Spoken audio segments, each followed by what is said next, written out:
नमस्कार, खबर समय जगत में आपका स्वागत है। मैं हूं आपके साथ अंकिता और आइए अब खबरें देखते हैं विस्तार से। छतरपुर कोतवाली थाने के पथराव मामले पर आरोपी के घर पुलिस की बुलडोजर कार्रवाई पर समाजवादी पार्टी ने उठाए सवाल। पुलिस का काम बुलडोजर चलाना है, यह काम नगर पालिका का है। यदि मकान अवैध था तो इतने सालों तक नगर पालिका के अधिकारी कहाँ थे? उनके खिलाफ हो कार्रवाई। समाजवादी पार्टी के राष्ट्रीय प्रवक्ता ने यश भारती ने की पुलिस पर लगाए आरोप। राष्ट्रीय प्रवक्ता ने पुलिस अधिकारियों से मुलाकात की, घटना की जानकारी ली। उन्होंने आगे घटना में जो भी उसके खिलाफ हो सख्त कार्रवाई। सर, आपका परिचय? यश भारतीय, समाजवादी पार्टी राष्ट्रीय प्रवक्ता। आज आप कहाँ पर आए हैं, किस मुद्दे को लेकर? देखिए, जिस तरीके से जिला छतरपुर का सौहार्दपूर्ण वातावरण खराब करने की कोशिश की गई है, चाहे वो सोशल मीडिया के माध्यम से हो या अफवाहों के माध्यम से हो। मैं भोपाल रहता हूं, मुझे वहां भी महसूस हुई ये चीज़ें। जिस तरीके से पूरे देश में बुलडोज़र संस्कृति की बात मध्य प्रदेश से जाने की कोशिश हुई है, मुझे लगता है सरकार की नाकामयाबी है। पीड़ितों को न्याय दिलाने की जगह आप किसी का भी मकान ढहा करके ये बताने की कोशिश कर रहे हैं कि पीड़ितों को न्याय मिल गया। ये न्याय प्रक्रिया नहीं हो सकती।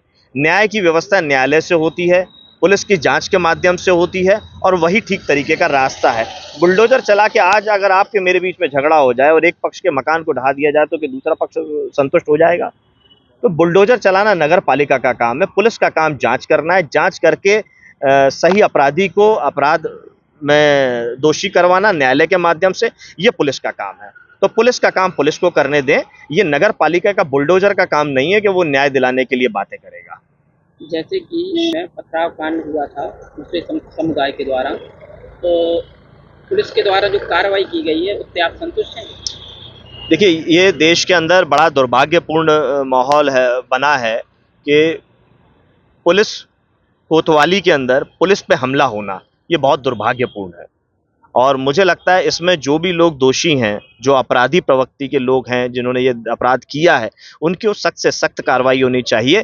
क्योंकि हम लोग अगर न्याय की सोचते हैं, विचार करते हैं, हमें किसी से शिकायत होती है, कोई अपराधी से शिकायत होती है, तो हम सबसे पहले पुलिस के पास जाते हैं। और पुलिस ही असुरक्षित रहेगी, पुलिस थाना ही असुरक्षित रहेगा तो कानून व्यवस्था कैसे चलेगी? और मैं इसको इस तरीके से देखता हूं कि ये पुलिस का ही कहीं ना कहीं इंटेलिजेंस फेलियर है। जो पूरा एक विभाग, खुफिया विभाग काम करता है, खुफिया विभाग को कैसे नहीं पता था कि इतनी सारे लोग आने वाले हैं, वो क्या करने वाले हैं? जिस तरीके सोशल मीडिया और अंदर सब बातें आ रही हैं कि पत्थर इकट्ठे किए गए, ये झूठ है। तो इसका भी पर्दाफाश होना चाहिए कि ये झूठ फैलाया जा रहा है। उन लोगों के ऊपर भी कार्रवाई होनी चाहिए, झूठ फैलाने का काम कर रहे हैं। और ठीक तरीके से न्याय मिले, पीड़िताओं को न्याय मिले और अपराधियों को कड़ी से कड़ी सजा मिले, जिन्होंने पुलिस थाने के अंदर घुस करके पुलिस पर हमला करने की कोशिश करी है। और सही तरीके से जांच होने की आवश्यकता है और उन दोषियों पे भी कार्रवाई होने की ज़रूरत है जो मकान ढहा करके न्याय दिलाने की बात कर रहे हैं। अगर वो अतिक्रमण था तो बनते समय वो अधिकारी कहाँ थे, उनको भी दंडित करने की आवश्यकता है। और उसी तरीके से पुलिस विभाग में भी जो खुफिया विभाग काम करता है, उनको भी दंडित करने की आवश्यकता है। जो इतनी बड़ी नाकामयाबी उनके सामने देखने को मिल रही है, हमारे पुलिस के नौजवान उसमें घायल हुए हैं, चोटिल हुए हैं। कोतवाली थाने के टीआई अरविंद जी घायल हुए हैं, अन्य पुलिसकर्मी घायल हुए हैं, एडिशनल एसपी साहब भी चोटिल हुए बताया गया। मैं उनसे मिलने इसीलिए आया था। हम सबको उनका मनोबल बढ़ाना चाहिए। हम भी देश के नागरिक हैं, वो भी देश के नागरिक हैं, हमारी सुरक्षा में लगे हैं। उनकी सुरक्षा की जिम्मेदारी भी हम सब लोगों की है। जैसा कि मुख्य आरोपी है जो शहजाद अली को बनाया गया है, उनका जो मकान ढहाया गया है, इस संबंध में आप क्या उस मामले को कोर्ट ले जाएंगे? देखिए, ये हमारा राजनीतिक पार्टी का काम नहीं है कोर्ट में जाना। ये पीड़ित पक्ष जाएगा कोर्ट में, क्योंकि अगर हम कोर्ट में जाएंगे भी तो हमसे कोर्ट पूछेगा आप कौन, तो हमारी बात वहां नहीं सुनी जाएगी। जिसके साथ घटना घटित हुई है वो परिवार जाएगा, वो अन्य लोग जाएंगे।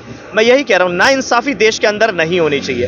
बाबा साहब अंबेडकर ने जो संविधान दिया, संविधान में जो कानूनी अधिकार दिया, बड़ा स्पष्ट है कि एक भी निर्दोष को अपराधी नहीं बनाना है। तो जब तक ठीक ढंग से जांच नहीं होगी तब तक निर्दोष और अपराधी ये बात सामने नहीं आएगी। किसी का भी मकान ढहा के आप ये कह दें कि ये अपराधी था, मुख्य अपराधी था, ये मुख्य पक्षकार था, ऐसे काम चलने नहीं वाला। एक दिन में आपने कल घटना घटी और अगले दिन सुबह आपने मकान ढहा के बता दिया कि यही मुख्य आरोपी था, तो जांच कहां गई? और मैंने जैसा पहले कहा, मकान ढहाना तो नगर पालिका का काम है। जो पत्थरबाजी हुई थी, वीडियो सामने आ रहा है, उसमें क्या करना है? नहीं, देखिए, पुलिस जांच का विषय है ना। वीडियो में जो आ रहे हैं वो अपराधी हैं।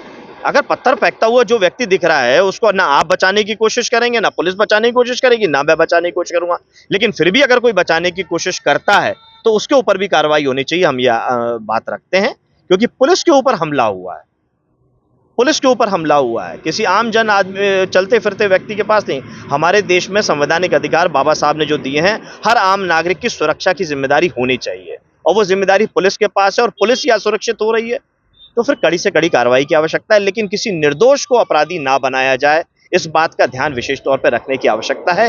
ठीक ढंग से जांच हो, अपराधी को कड़ी से कड़ी सजा मिले और निर्दोष को निर्दोष रहने दिया जाए।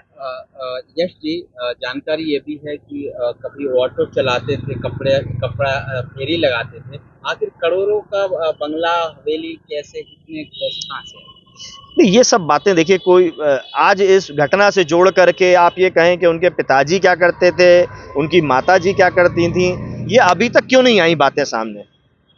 अभी तक क्यों नहीं आई थी? अभी तक सब ठीक लग रहा था लोगों को। आज अगर कोई ये घटना घट गई है, बड़ी घटना घट गई है, उससे जोड़ते हुए हम हर आदमी को अपराधी बता रहे हैं, उसका पिछला रिकॉर्ड अपराधीकरण बता रहे हैं, अदालत लगाते थे, तमाम जितनी बातें हैं ये जांच का विषय है। लेकिन मौजूदा वक्त जो है वो केवल एक ही चीज का है, कोतवाली पे जो हमला हुआ है, जो भी लोग हमला करने वाले हैं उनकी ठीक तरीके से जांच हो और निर्दोष को निर्दोष रहने दीजिए और अपराधी के ऊपर सख्त से सख्त सजा हो, कार्रवाई हो। छतरपुर से खबर समित जगत के लिए अरविंद गोस्वामी की report. For latest news, subscribe to our channel and press the bell icon.